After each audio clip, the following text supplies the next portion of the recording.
All right. We are back for Roundtable Rams episode number 28. Training camp is here, people. It is finally here. We are here to talk all about training camp, which is here. I'm going to keep saying it's here. Okay. Moving right along. Please, you guys, if you like what you hear, as I've been saying this entire last few episodes or so, please like, share, subscribe, do all the things. It really helps us out with exposure and all that good stuff. You can comment on these videos. You can like them. You can watch them. I don't care. In the description of this video will also be the Rams Roundtable site. Creating an account is completely free. We have tons of articles and analysis. This podcast is there, as well as other things there. So please go create an account. If you like what we talk about, they will usually be in article form on the website itself. So please go do that because it helps us out. Jumping right into things, whole lot to talk about, whole lot to get into for the Rams, but not surprisingly, maybe kind of surprisingly, Matthew Stafford is on a modified practice schedule moving forward. Again, the dude is a dinosaur by all accounts in the NFL at the way old age of 38 years old. No, he's been in the league for a long time, and as we know, he's had injury issues. He had the back issue in 2025. They are still managing that back issue, even though it's not really much of an issue. They're managing it, as they've said. And essentially, Sean McVay confirmed this, and Matthew Stafford spoke about it. Of the 4 practice days, he's going to be not practicing on 1 and 3, and instead practicing on 2 and 4. So it's really interesting because it gives Stetson Bennett and it gives Ty Simpson the chance to play with the ones that get those valuable snaps in. This is also very important for Ty Simpson because this is his opportunity to show why he was a first-round pick, that he is the guy for them moving forward after Matthew Stafford chooses to walk away or goes to another team, which we've said before, which I think probably will be the case if they try to push him out. I don't think they will. Anyway, it really gives Ty Simpson the chance to show what he can do. And also Stetson Bennett, which, Sean McVay has spoke about plenty of times so far and saying that he's done a really great job and they really like where he's at. And obviously he's been with the Rams his entire career. So there you go. He's got a leg up, if you will. But more importantly, this is the time for Ty Simpson to really put things together. And oddly enough, he hasn't really spoken at all at the start of training camp. Nobody's asked about him and he hasn't really said much of anything. So good or bad, I don't know, but he's going to get the opportunity to play for sure. Yeah, this is a really great opportunity for him to just silence the noise, show everyone why he was that first round pick. I'm sure he's not thinking about it too much. It's not worth letting it get into your head, but I think it's really important that they give him this time to be on the field and really exercise what it means to like command an offense. Because as we've spoken about, we don't really think he's going to be seeing the field much this year. And if he really is the replacement for Matthew Stafford, then he needs to know what it means to be that guy. And I think that this is the place it seems that it's going to be preseason 2. I guess he'll get a chance to shine, but he really needs those reps in. He really needs to know what it means to be a Rams quarterback. So this is only good news for him. Matthew Stafford, I think, will probably hopefully impart some wisdom that can help him feel like, there's some chemistry there and synergy between the two of them and how they run it. But yeah, good news for Ty Simpson. As far as the Matthew Stafford stuff goes, I mean, it's certainly a lot better than it was last year. He didn't even I'm sure he touched the football, but he didn't even practice with his team up until, the week leading up to week 1. I don't know. Is that how you win an MVP? You just don't show up. Yeah, crazy. So, I mean, if he doesn't do as well this year, maybe you should just skip out all of training camp and yeah. And preseason. Are we sure they didn't prop him up like Weekend at Bernie's? Is that what we saw for all of last season? That wasn't really Matthew Stafford. It was just him like this. It was actually Ty Simpson inside of Matthew Stafford's body, and that's what they saw. Which oddly enough, Ty Simpson also had a back injury last year at Alabama. So that's weird. That's pretty crazy. I'm just that's saying. Pretty crazy. Tinfoil hat on. All right, tinfoil hat off. Yeah. So I mean, him being out in practice, obviously that's great news. No matter if it is at day 1, day 2, and day 4, and so on and so forth. Having Stafford out there playing with the ones, obviously building that chemistry. The teams, especially the offense, for the most part, it's still the same pieces. But of course, you have new offensive coordinator Nate Shieldhouse. So things are a little bit different there. So clearly you want to build that continuity, build that chemistry with inside a new offense. So having your QB1 out there, no matter what it is, that's good news. Whenever a QB1 is out, that's bad news. I don't care what time of the year it is. That's always bad news. So Stafford being out there, even if it is limited, it is good news. With Stetson and Ty, yeah, obviously, clearly that's like the top battle there with QB2. Nate Schulhouse, I think he said a little bit something on. He said on Simpson, he said, "I'm encouraged. I appreciate the way he works as much as anything." So that's encouraging right there. Clearly, we all expect him to win that QB2 job over Bennett. There was a drill that I saw that they did. They were doing like some shuffling, like they were shuffling their feet and then throwing the ball. Stetson did look a little bit more pure and faster in that drill. Simpson didn't look as good as Bennett, but it was still pretty solid. Take that how you will. I mean, I'm just saying like what I'm seeing on Twitter and camp and whatnot. So yeah. But like I said, I think we still expect Simpson to win that QB2 job. And I think we're about 2 weeks away from, a little bit over 2 weeks away from their first preseason game. So by then we'll get a better sense of where things are at and who could be atop of the leaderboard by that time. Yeah, and it's really interesting too to note that this kind of flew under the radar a bit, but apparently Jimmy Garoppolo spoke to Mike Garafolo and said that he isn't really going to retire. He said that he would consider playing for the right opportunity. I think he understands that he's probably going to get a backup opportunity wherever he goes, because as you know, Jimmy G is not a starter. Like he's just not. I think he knows that, and I don't know if this is the right opportunity, but that is the failsafe for the Rams too. If Bennett and if Ty Simpson aren't looking good, because Sean McVay pointed to that. He said, like, very importantly, like, we're getting these guys ready just in case. And that's the whole point of a backup quarterback. That's the whole point of a backup player, period. Like, you have to kind of be patient for your shot, but it's not as if your shot can't come. You know what I mean? That's the whole point, is you have to be ready in case something does happen. And again, Matthew Stafford being the age he's at, the back issue, whatever, anything could happen. I'm not saying that it will, knock on wood, that, I'm not wishing that I'm Matthew Stafford, but if these guys aren't the guys, they could have that, backup parachute, if you will, in the form of Jimmy Garoppolo. Yeah, for me, I don't really see this happening, just because it would have to be because Bennett wasn't doing great and they felt like Ty wasn't ready. And I just feel like more of a pride thing than anything. They're not about to have 4 quarterbacks on the roster, even practice squad or otherwise. I'm not sure about this one. I could see him maybe going somewhere else and having success being behind someone else there, but it just would feel, I don't know, there's too many eyes. Narrative wise, it just doesn't look good. I don't think that you're really that worried about the rookie that you've just drafted to kind of essentially be the next Matthew Stafford. Like, it just doesn't look good optics wise, at least in my opinion. Mm-hmm. Yeah, unfortunately, I think Jimmy G's time in LA is done. Yeah. I don't think like Stetson and Ty, at least from what we've seen and what we've heard, have looked that bad. I think if that was the case, then like the Rams would be like, oh my goodness, what the heck is going on with any of these QB2 options?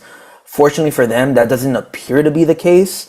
And because of that, yeah, I just think Jimmy G's time in LA is done. I'm sure, if maybe Ty Simpson didn't maybe like go into the draft this year, and they felt like, all right, we don't really like any of the other quarterbacks, like that quarterback from LSU, from South Carolina, blanking out on their names right now. But if that was the case, and they would have brought in Jimmy G, but clearly the Rams have full confidence that Ty Simpson will be the player that they believe will lead them into this next chapter of Rams football, whenever that will be. Like we've talked about since late April. When that will be, not sure, but the Rams are confident in it, and whether that's going to happen this year, well, not in terms of like his development, like will he develop like to another level this year? Not sure, but clearly after 2026, that's certainly the goal for the team. Yeah, definitely. And I mean, same kind of area of Matthew Stafford and the offense there. We got some offensive line issues, more so than the Alaric Jackson potential suspension that we don't know if that's going to happen just yet. But top backup Justin Dedich is hurt. He is on the PUP list, or actually NFI list, non-football injury list, and it was initially scary because Sean McVay said that he suffered a injury during 4th of July. So everybody assumed he had himself a good old Jason Pierre-Paul accident, but that's not the case. He did clarify that, which I'm sure he needed to because people were freaking out, and said that something fell on his hand, but he should be back sometime soon. But it's still not something that you definitely want to be told want to happen, especially with the fact that we are still waiting for the potential suspension of Jackson. We don't know. It may or may not happen. The NFL, like we've talked about before, may kind of want to come down on him for being a repeat offender, if you will. He's not facing felony charges, but regardless, like, this is the second time something has happened of this nature. But with that, Bill Murray and Blake Hance were signed so far. Obviously, a lot of teams go and sign depth pieces anyway. This may not be the direct reason for Justin Dedich being hurt, but it could very well be that. And also, Ken Jackson potentially being suspended. They don't quite know what's going on. Same thing with Puka. We'll get into Puka a little bit later. But right now, the NFL has not said much of anything regarding potential punishment for either of them for their off-season issues, off-field issues. So, yeah, good and bad. I mean, Dedich sounds like he'll be back, but yeah, not great. Not great. And a real dampener on everything that they've done so far to improve this offseason to be this team that everyone expects them to be this year. This would be the worst possible case scenario because it's already the weakness, if you will, of this wonderful team. So yeah, that is something that they should about. But I'm like, at this point, what is there really you can do? You know, who can you really bring in? Who's really left now? Seems like all those guys who would have been good pickups are kind of gone. And you kind of just have to settle with the guys you have and just hope that the new offensive coordinator can get it done and figure something out that like everyone clicks and gels together. So yeah, it's not great. I feel like there's offensive line issues across the league, really. It's such an important role. It always has been, of course, but it's such an important role this year in this kind of league. So hopefully they can fix that. Yeah, hopefully things are not looking too too bright right there. Obviously, like with Dedich and his hand injury, like you said, James. Once I heard that, I was like, oh no, Jason Pierre-Paul. I was like, yeah. Oh man, that's ugly. But fortunately, that's not the case for him. When he will be back, not quite sure. And then with Quessenberry, he appears to be taking the snaps at left tackle. This is a guy who last year joined the Rams, played in 13 games, started in none of them. Played in 97 games total and has only started in 30 of them. Been around the league since 2017 with 5 franchises. So he's clearly like the ultimate depth piece, journeyman type of guy. Yeah.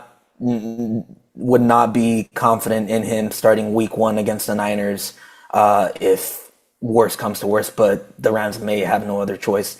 But that also too, McVay did say that Jackson missed practice earlier this week, but it involved for like a blood clot type of thing that he suffered last year. Yeah, there was a lot of concern about that last year, but it ended up not being anything. It's just a management of like an issue that he's had. He's on medication, and I want to say that he missed some of training camp last year because of it, but it's not like a big deal. It's not something that like everyone needs to panic about. But regardless, sure. Suspension, sure, that not so yeah. Much. Yeah. Like this, I was like when McVay said that, I was like, oh, okay. I didn't know he was still dealing with that. But I think that will be under control from the way Sean talked about it. It's more so really like the suspension when that's gonna really come out. I'm pretty sure the NFL is just like maybe ironing out the details, getting more information. Because tomorrow is gonna be August, so we should get a better sense of that clearly in the coming weeks.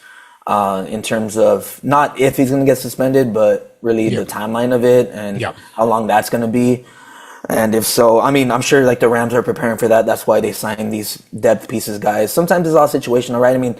Sometimes it doesn't work out for other guys in certain teams because for a variety of reasons. Maybe comes in. I'm not saying any of these guys are going to do that, but you just never know in terms of, maybe this player fits in with this coach better, with the scheme better. I don't know. We'll see. But hopefully, one of them pans out at least. And, McVay, Shieldhouse is confident enough to throw them out there if worse comes to worse. Yeah.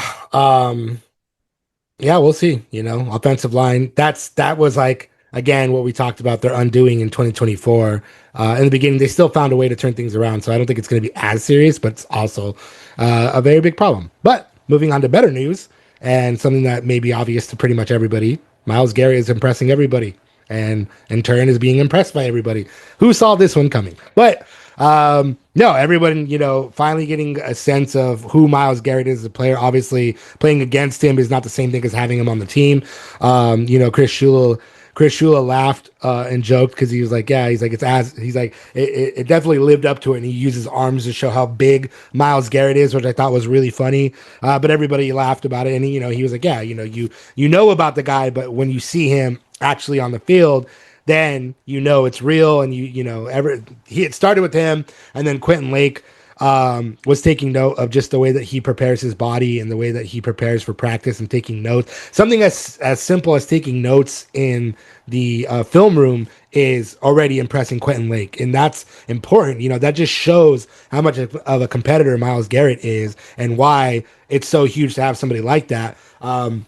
Byron Young already too, picking his brain left and right, and same thing. He's like, I want to pour into these guys. Myles Garrett said that about the younger players there, and what better year to bring in such a caliber of a player to also impart his knowledge on these younger players and Braden Fisk and Poona Ford and all those guys. So again, everyone's impressed by Myles Garrett. Shocker, but again, it's good to see that's his impact. I'm still very interested in seeing how this construction of the defense is really going to go. Obviously, even in training camp, they're not really going to show all their cards, and it's not like he's going to have to go and play in preseason. So we won't really quite know what it's going to look like with Myles Garrett on the field. But again, he's obviously very impressive. 23 sacks, new sack record. We knew this already, but yeah, now pretty much every Rams player, and Trent McDuffie as well. He's like, he's basically talking about his legend, and then seeing him, and he's like, I'm just excited. He's like, I know he's going to be playing with a chip on his shoulder because he was traded,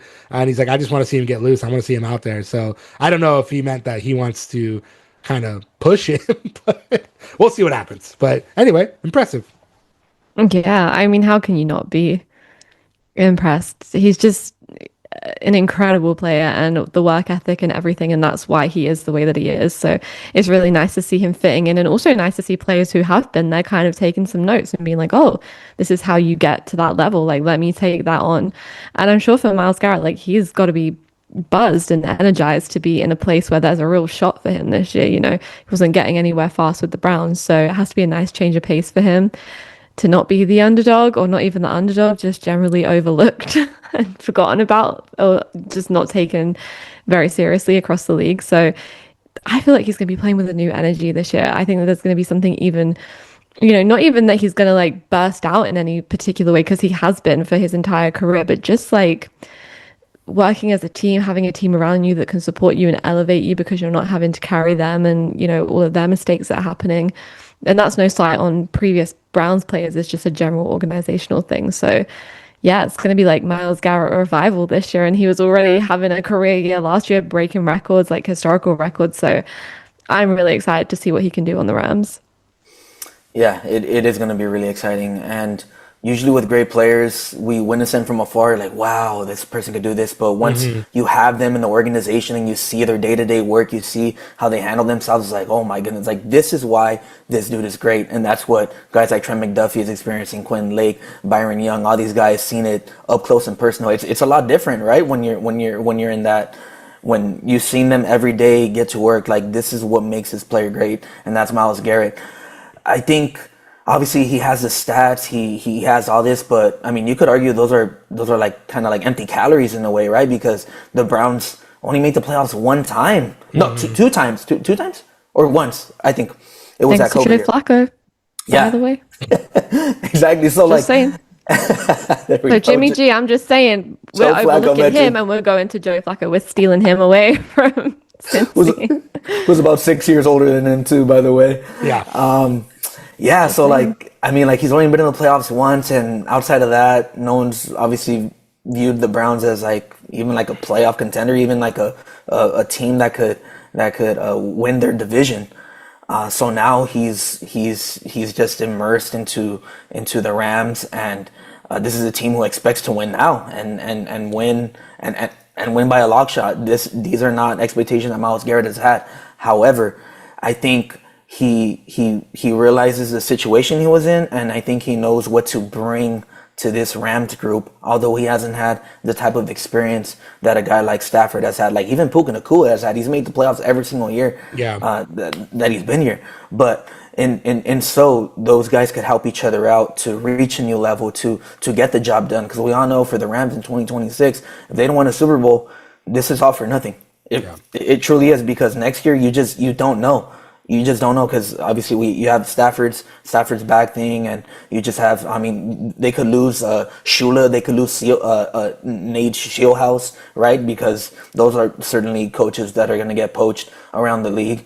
It's just like the time is now. I think the Rams realize that now. It's just about executing it, and hopefully health is on their side too, because just for championship teams, a lot of things need to go right, and that's not different for the Rams.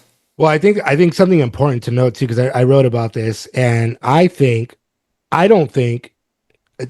do not think that Matthew Stafford.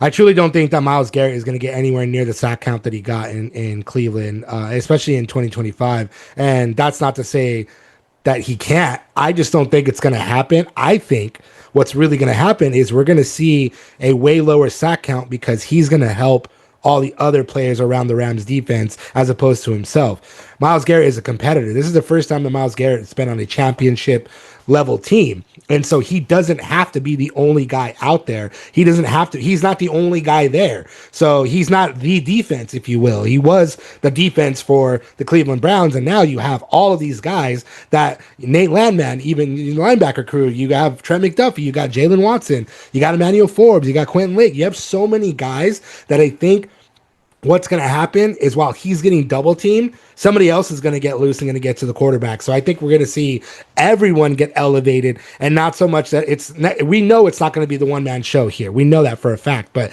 I just think it's going to be a lot less.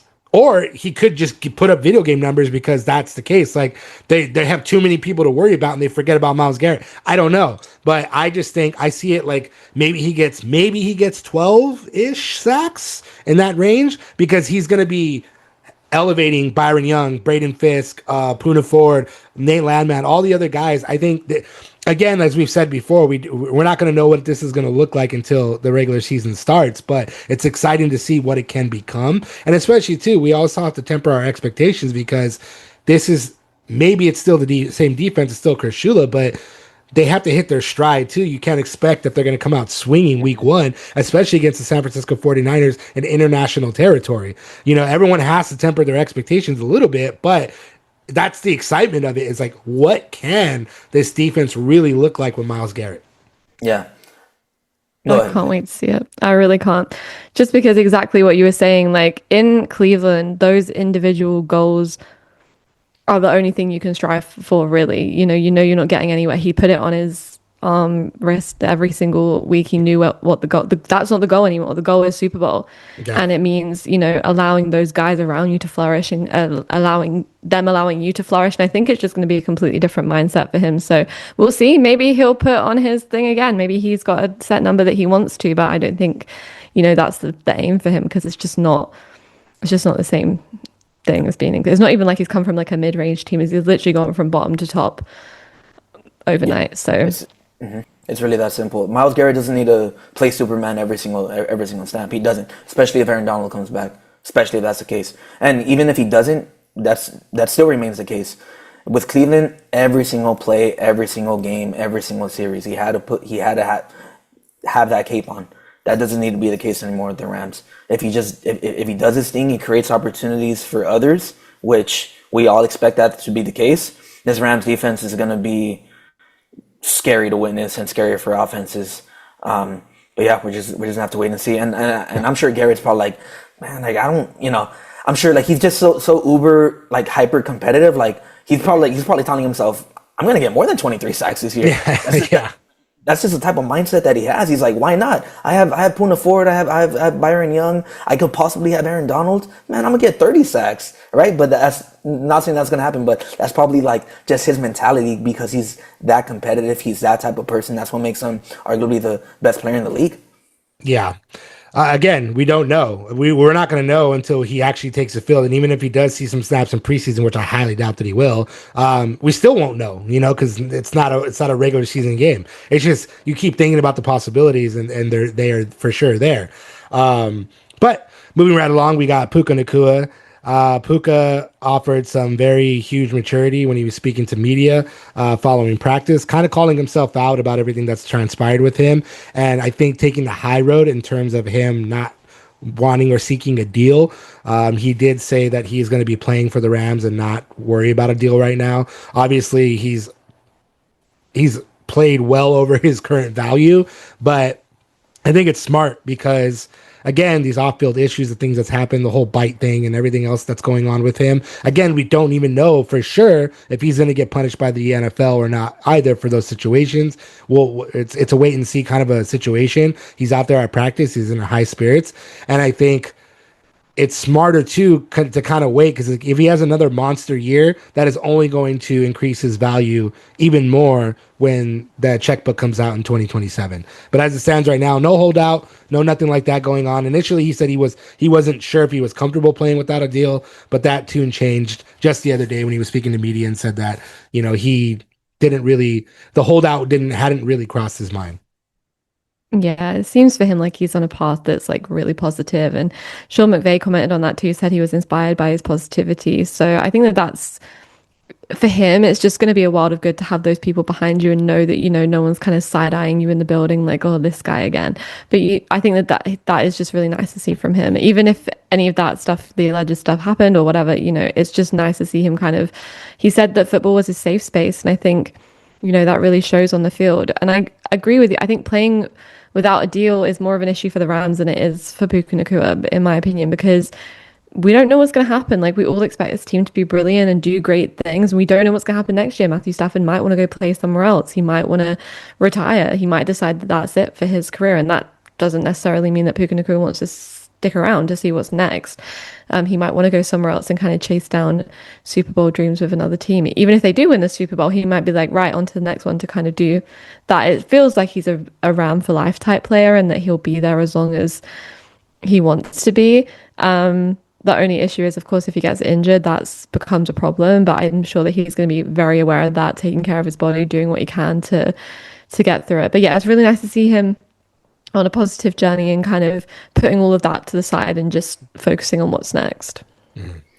I think with or without this off the field allegations, I think there still wouldn't be a contract a contract extension because of how we see they handled the other guys who they drafted in 2023, like Byron Young, like Kobe Turner as well. Kobe Turner. So I think even without that would remain the case. He would still go into his final year of his rookie deal with this current contract.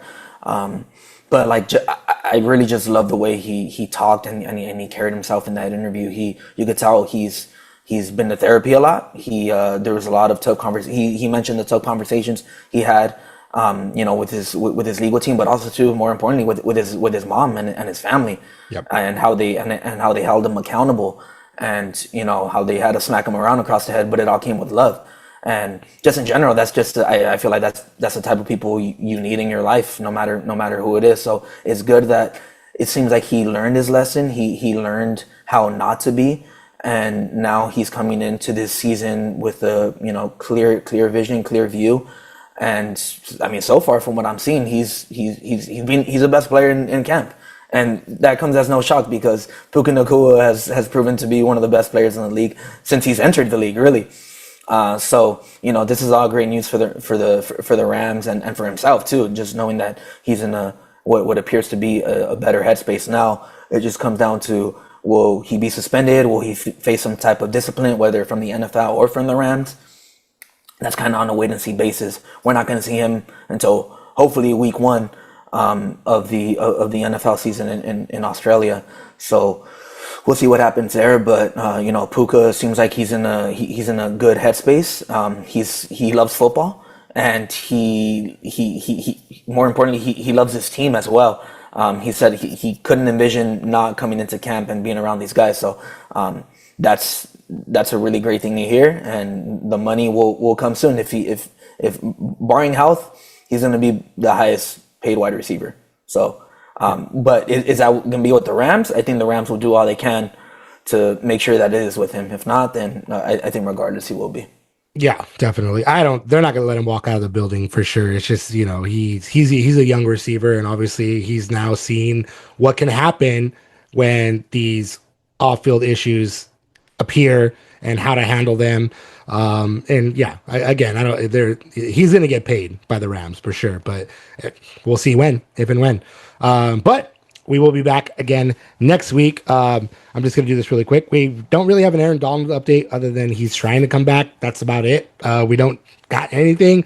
He's trying to come back. Sean McVay said they've had conversations that he's told everybody. That's it. That's all we got. No Aaron Donald just yet. We'll see. I'm sure if and when it happens, we'll do an emergency episode and go crazy about it. But nothing right now. We will be back next week to talk more training camp. Again, please like, share, subscribe, do all the things. Really appreciate it. We really appreciate it if you do. That's it. Thanks, guys.